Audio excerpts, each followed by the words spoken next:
How will these announcements from quite high-profile businesses affect the politics of that Brexit debate?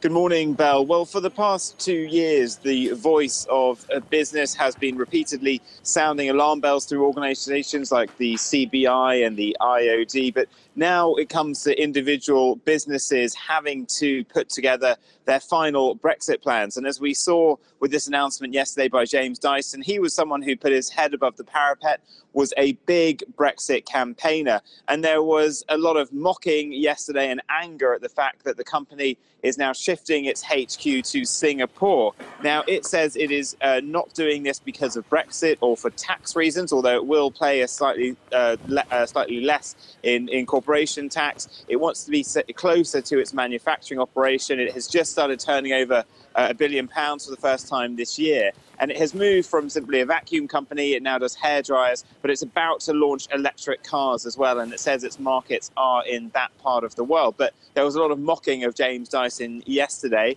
For P&O as well, the fact that it will change its flag to the Cypriot one, not the British one, saying it needs to stay in a European tax arrangement. Well, that will be disappointing for many people who see it as a bit of a patriotic symbol of the UK.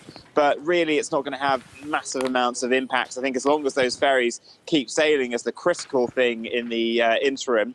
And then when you look at Bentley, a car manufacturing company which is rebuilding its image, was about to get back into profit this year. It's quite a dire warning from the boss of the company, saying that he thinks that it'll be a killer for his business. And if you look at the fact of the British economy, it's basically service-based. It isn't a big manufacturing base, and particularly when it comes to cars, though, this has been a real success story over the past 15 to 20 years, because in the early 2000s, you had the collapse of Rover, and really car manufacturing in the UK had hit an all-time low. But over the past 15 years, it has been a success story with companies like BMW operating Mini out of Oxford, and then reinvigorating brands like Jaguar, Land Rover and Bentley. This will be another sort of difficult obstacle for it to overcome, according to that boss. And Vincent, we've got now the new prospect of another Brexit vote in the House of Commons next week.